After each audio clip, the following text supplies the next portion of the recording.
Realmente, al tener en cuenta que son enfermedades de baja prevalencia, hay que tener también en consideración que las enfermedades raras siempre fueron atendidas por genetistas y por pediatras, porque eran enfermedades que se diagnosticaban principalmente en la edad pediátrica. Así que hay muy pocos cardiólogos que atendemos la enfermedad. En la actualidad, habemos en México un número muy limitado de ellos, pero estamos desarrollando las técnicas o las formas necesarias para que más gente se forme y que tenga la especialidad o que tenga la experiencia que es necesario. Y además de eso, se deben incluir otras especialidades. Pero sí, será un problema encontrar especialistas que puedan atender estas enfermedades. Muy probablemente, siguiendo con la educación continua, la mayoría de cardiólogos puedan iniciar los abordajes diagnósticos y tratamientos, y eso nos ayudará mucho en la carga de pacientes. Pero sí, definitivamente es algo que todavía debemos resolver para poder tener una cercanía mayor con los pacientes. No es factible que existamos unos cuantos médicos y que estemos concentrados en la Ciudad de México para resolver un problema a nivel nacional. Se necesitan más involucrados al respecto. Lasalud.mx, porque la salud es primero.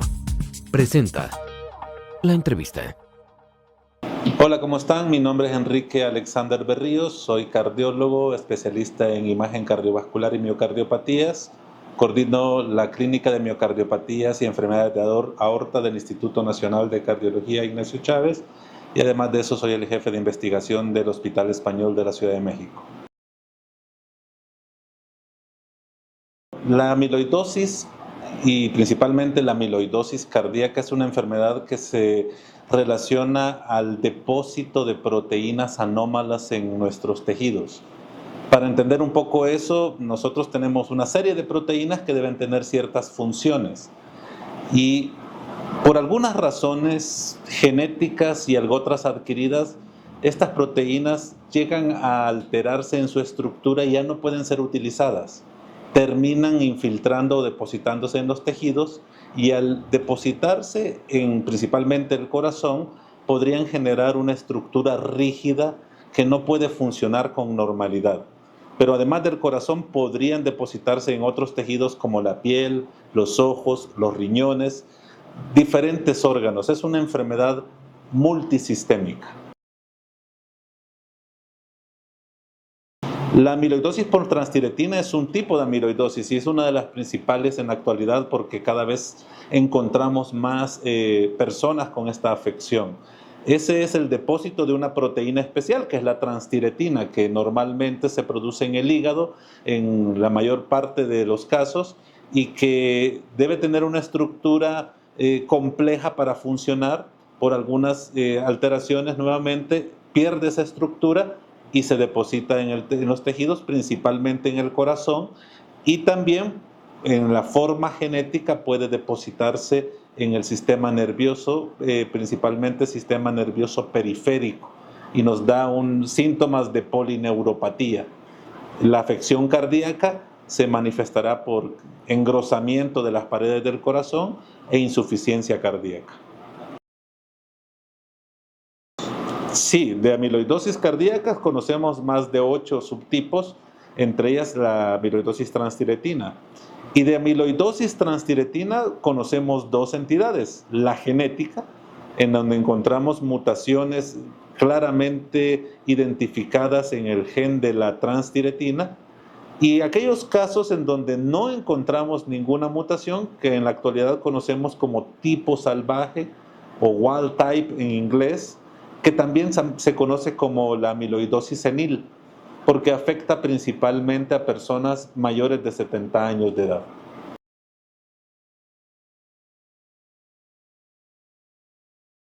Es una enfermedad de poca prevalencia, la amiloidosis genética, ya que la encontramos en menos de 5 por cada 100,000 habitantes.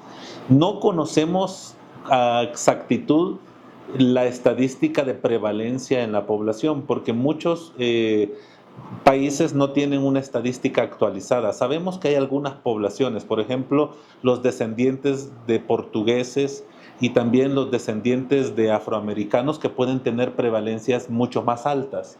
Y en ellos hemos encontrado que podrían incluso presentarse hasta en el 7%, por ejemplo, de los afroamericanos, la presencia de una mutación. No quiere decir que todos desarrollan la enfermedad, pero estamos hablando de que existe un número importante de casos. Sin embargo, por ejemplo, en México no se conoce a ciencia cierta la prevalencia de esta enfermedad. Sabemos que hace algunos años un grupo de médicos del Instituto Nacional de Nutrición hicieron una pesquisa de casos en Morelos, Michoacán, Guerrero, y encontraron muchos casos con mutaciones ligeramente diferentes a las reportadas en otros países. Eso habla de que en México podría existir un efecto fundador, que existir una genética distinta, y por lo tanto los casos que están diagnosticados o los que conocemos definitivamente solo deben ser la punta del iceberg. Cuando es la enfermedad genética, el predominio de las manifestaciones son de polineuropatía. ¿Qué significa esto? El sistema nervioso periférico, que es el que nos da la sensibilidad y en algún grado la motricidad de nuestras manos y pies, empiezan a afectarse. El paciente presenta hormigueos, ardor y dolor en plantas de los pies o en las manos. Y esto va ascendiendo. Y conforme va ascendiendo, quiere decir que va afectando más parte de nuestro cuerpo. Esto genera mayor dolor, mayor afección y podría llevarnos a una discapacidad o un estado en donde la persona prácticamente ya no puede desempeñar sus actividades cotidianas. Es muy parecido a otras polineuropatías, a excepción de que tiene una afección predominante en lo que sentimos. Estas personas dejan de sentir el frío y el calor de una forma normal y los cambios en la temperatura les generan molestias severas en las manos y en los pies, y esto es completamente relacionado con una mala calidad de vida. Por otro lado, existe una afección cardíaca. O sea, el escenario en donde el corazón sea el enfermo puede estar presente en la genética y es predominante en el tipo salvaje o senil. Es decir, que la amiloidosis senil casi siempre se manifiesta solo por predominio cardíaco.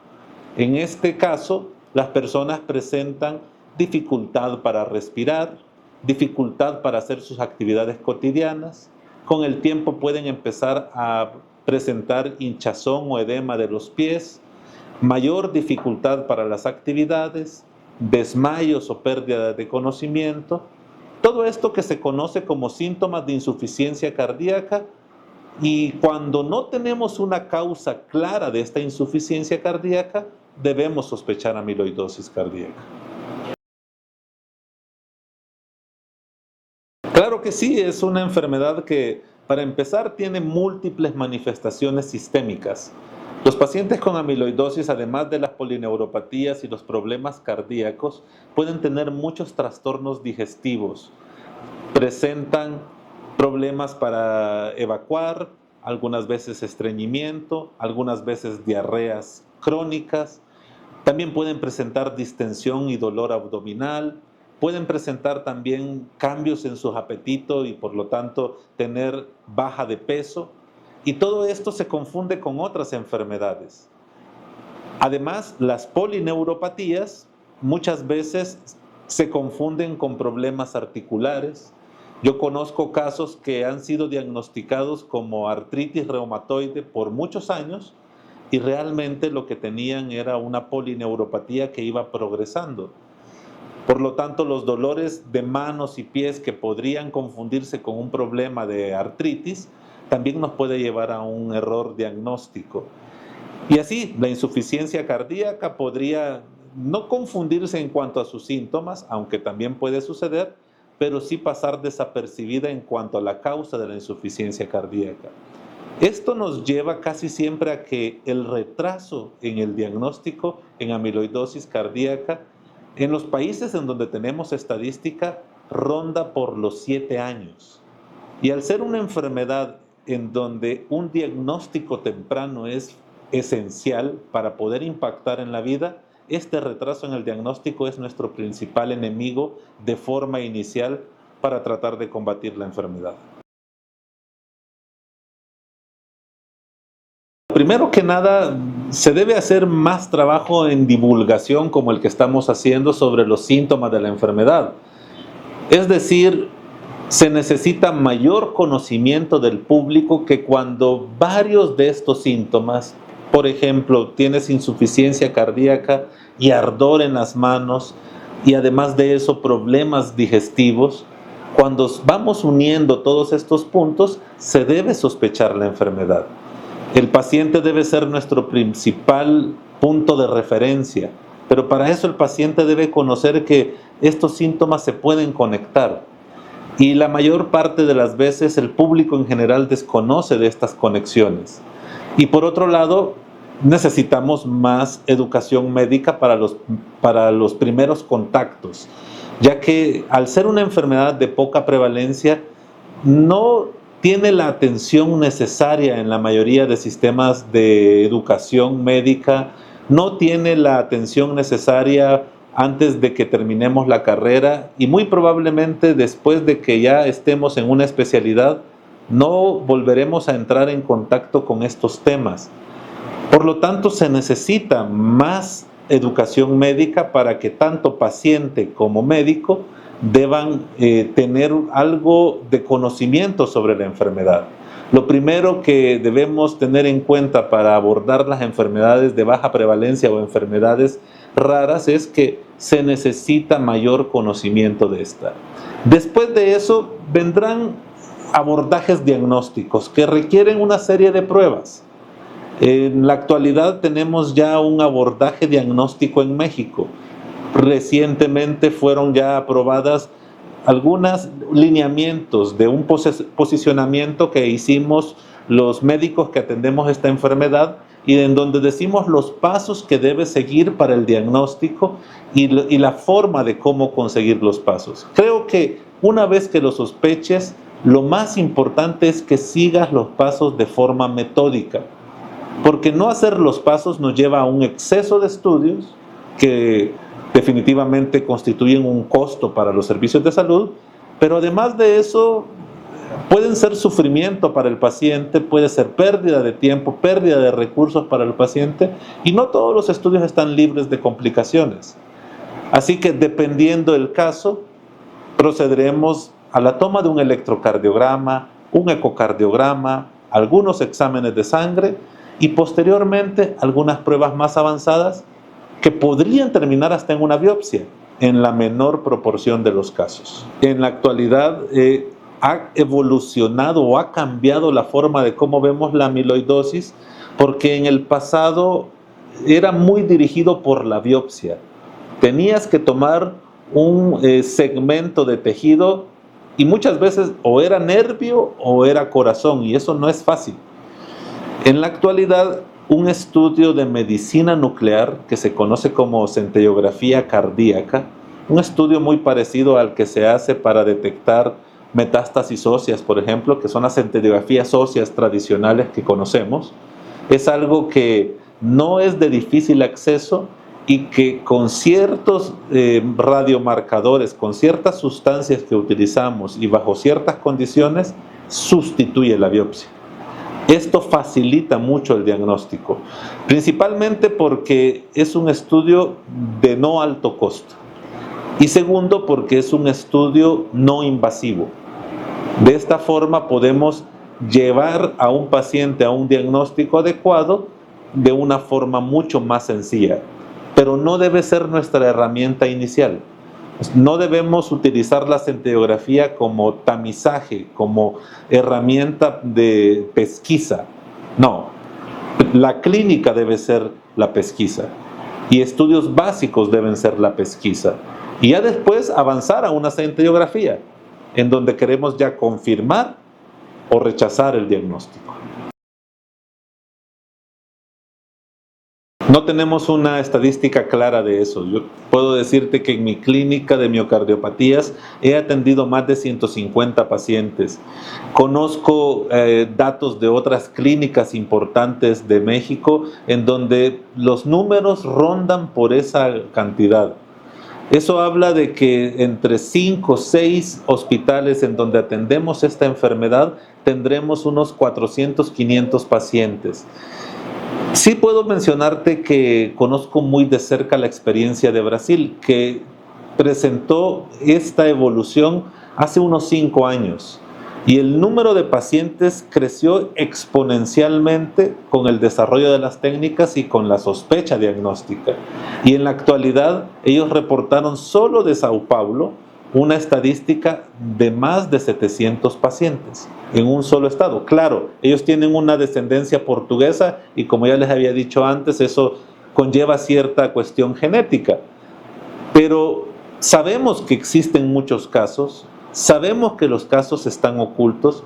En los últimos meses y quizás un par de años, el número de pacientes que me envían al instituto, a mi clínica con sospecha diagnóstica, se ha incrementado casi en un 200%. Y no todos son casos de amiloidosis, algunos se descarta el diagnóstico. Pero eso habla de que se está pensando más en la enfermedad y que muy probablemente en algunos años tengamos datos más reales. Pero para contestar de forma más profunda tu pregunta sobre epidemiología, quizás nada más comentarte que en la actualidad un grupo de médicos latinoamericanos estamos dirigiendo una iniciativa para un registro de amiloidosis transtiretina en Latinoamérica. No todos los países podrán participar, prácticamente es un esfuerzo entre México, Colombia, Brasil y Argentina, muy probablemente Chile, y eso nos va a llevar a tener una idea un poco más aproximada de nuestra epidemiología, entendiendo que pueden haber diferencias étnicas, culturales, sociales, etcétera, y también en cuanto a los sistemas de salud. Pero combinar esos esfuerzos nos puede llevar a un conocimiento mejor de la enfermedad, algo que ya hizo de forma similar Europa hace algunos años. Ese es el registro latinoamericano de amiloidosis transtiretina. Aún estamos en fase de desarrollo, principalmente por cuestiones logísticas y de financiamiento y de alinear todos los países. Esperamos arrancar a más tardar a principios del próximo año. Pero los pasos iniciales, el protocolo de estudio, las personas involucradas y también el patrocinador ya están prácticamente sobre la mesa. Únicamente habrá que esperar que todo se alinee, porque no es fácil coordinar un estudio en 5 países. Claro que sí, o sea, la intención es conocer más de la enfermedad. Y hay más buenas noticias en amiloidosis, porque creo yo que uno de los inconvenientes o las barreras que tuvo la amiloidosis era su pésimo pronóstico. Porque al hecho del retraso en el diagnóstico, súmale que no habían tratamientos disponibles para la enfermedad. Y esto llevaba a que los pacientes fallecieran en un par de años, máximo 4 años, después del diagnóstico. Y estamos hablando de diagnósticos tardíos. En la actualidad ya disponemos de algunos medicamentos para amiloidosis transtiretina, medicamentos que apenas inician su camino para incluirse en los sistemas de salud de Latinoamérica, que ya avanzaron más en países europeos y en Estados Unidos, y muchos medicamentos que están en fase de desarrollo. Así que es muy probable que el futuro sea alentador, porque existen medicamentos que son efectivos, que pueden tratar la enfermedad, que disminuyen la progresión y que de alguna u otra forma tendremos que tener disponibles para nuestros pacientes.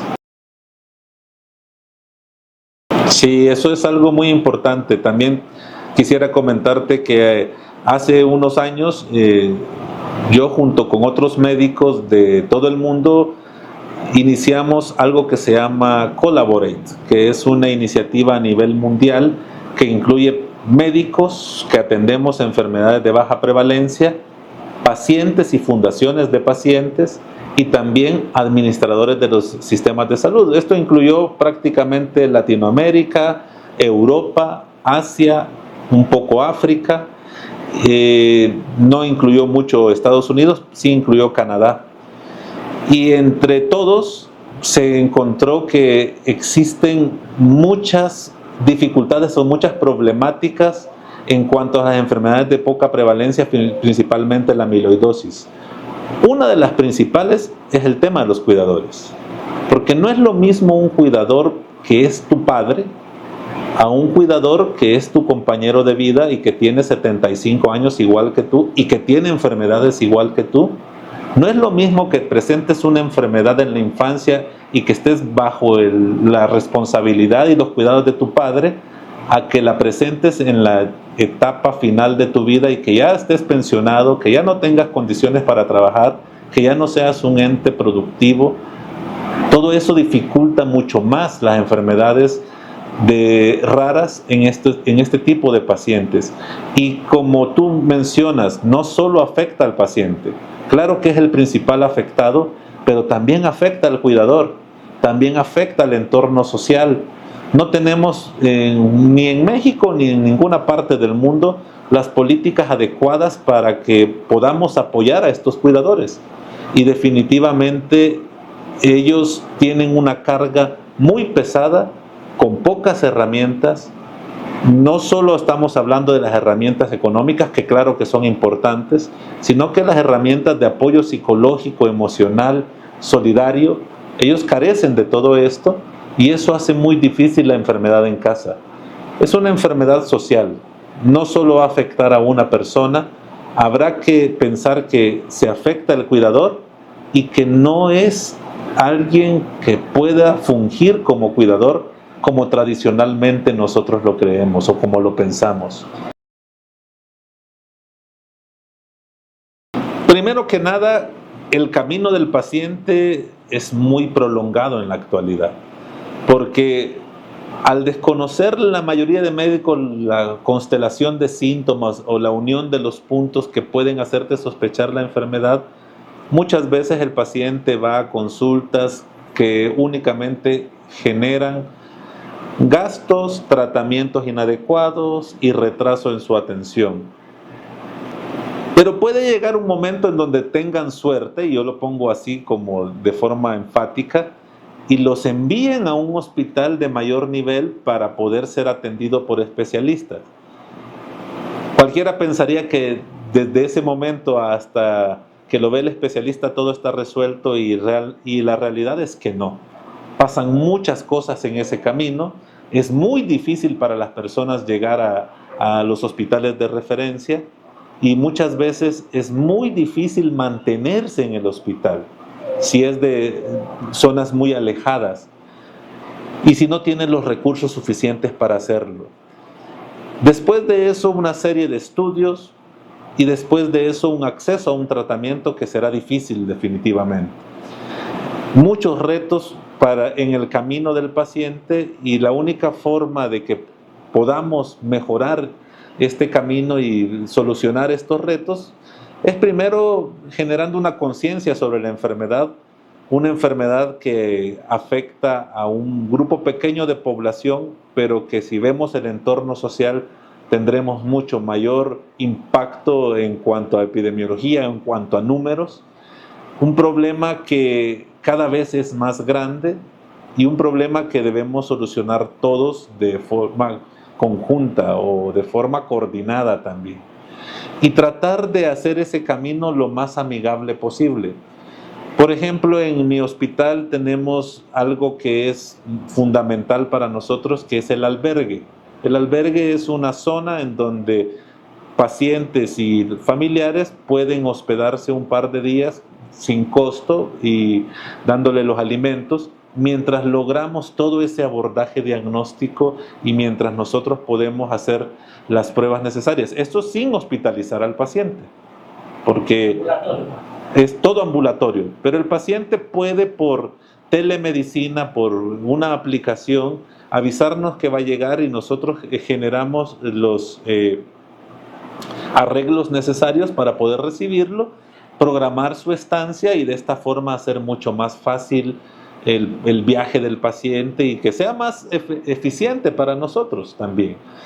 Y creo que ese tipo de coordinaciones, claro que requieren un esfuerzo, claro que debes tener la infraestructura y todo, pero no es algo que se salga de las manos de la María, es una cuestión donde debes decidirte a hacerlo y de alguna forma llevarlo a cabo, entendiendo que esta ayuda es fundamental para el paciente, que esto lo cambia todo en cuanto a la perspectiva de su enfermedad, en cuanto a la perspectiva del hospital, en cuanto a la perspectiva de la comunicación médico-paciente.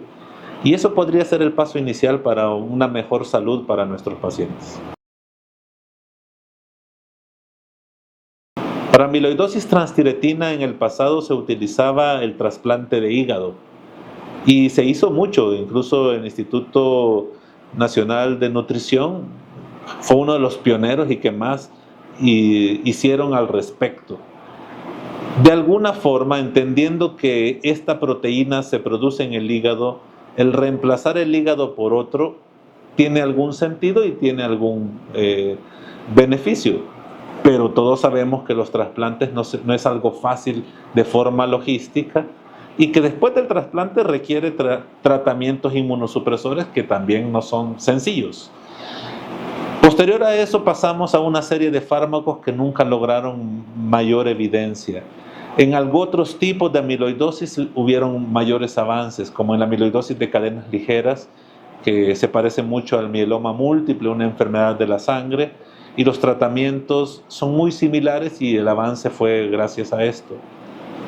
En la actualidad, en cuanto a amiloidosis transtiretina, ya tenemos en investigación medicamentos que de alguna forma silencian o disminuyen la producción de la proteína, modificando algunas estructuras del RNA a nivel molecular, otros medicamentos que estabilizan la molécula ya en la sangre, que no interfieren en su producción, pero sí mantienen la proteína estable, porque te mencionaba, es una proteína natural, pero que se desarregla. Pues estos medicamentos la mantienen arreglada y están en fase de desarrollo medicamentos que podrían eliminar la proteína de nuestro organismo. Definitivamente la innovación tecnológica ha llevado a que se desarrollen moléculas que hace 15, 20 años estaban fuera de nuestra imaginación y que lo veíamos muy lejano. El avance en cuanto a las terapias genómicas y en cuanto a otro tipo de moléculas nos ha llevado a que de alguna forma tengamos herramientas disponibles que deben ser probadas de una forma ética en pacientes con la enfermedad. Y ahí vamos al siguiente punto. Una vez que existe la molécula o el medicamento disponible para investigación, el generar estos protocolos de investigación en donde pueden ser incluidos pacientes, en donde pacientes se pueden beneficiar de tratamientos nuevos, pero que también nos ayuda a entender más la enfermedad, a diagnosticar más tempranamente, a conocer más casos, nos lleva a un ganar y ganar en cuanto a investigación y en cuanto a atención de los pacientes. Así que la innovación tecnológica que se desarrolla es algo fundamental para que conozcamos este tipo de enfermedades. Hay que tener en cuenta que siempre conllevará altos costos, o sea, no es fácil investigar en enfermedades de baja prevalencia y no es fácil desarrollar moléculas de este tipo que tienen que ver con genética o genómica. Y también hay que llevar todo bajo una tutela ética muy estricta. Pero finalmente los resultados son algo muy efectivo, muy bueno para los pacientes. Porque no solo genera mayor conocimiento, sino que además de eso nos da la posibilidad de tener medicamentos o tratamientos disponibles que podrían modificar tanto la calidad de vida, la esperanza de vida, las hospitalizaciones en el paciente y además de eso generar personas que puedan seguir siendo productivas hasta cierto punto en la sociedad y que tengan necesidad de menos cuidados en la familia, que sean más independientes. Hay que tener en cuenta que esta es una enfermedad que afecta a un grupo especial de pacientes, que son pacientes de edad avanzada, y que esto conlleva una serie de diferencias porque muchos de sus síntomas también podrían estar mal relacionados con el envejecimiento. Yo he visto pacientes en donde se queja de fatiga que empezó hace 6 meses y que prácticamente lo lleva a la postración, y médicos previamente lo catalogaron como parte de la edad, parte del envejecimiento. Creo que algo fundamental también para entender esto es que existen estigmas sociales y culturales en cuanto al envejecimiento que también debemos romper y que debemos buscar la forma de que nuestros pacientes tengan una atención más equilibrada al respecto. Por lo tanto, el camino definitivamente es difícil y largo en cuanto a esto. Hay muchas cosas que arreglar, pero hay que darle la certeza a nuestros pacientes que a pesar de ser difícil y largo ya lo empezamos a recorrer y obtendremos resultados eventualmente y aseguraremos que las cosas vayan bien para los pacientes y que poco a poco el involucro de toda la sociedad ayudarán a que eso se acelere de una forma más efectiva. Lasalud.mx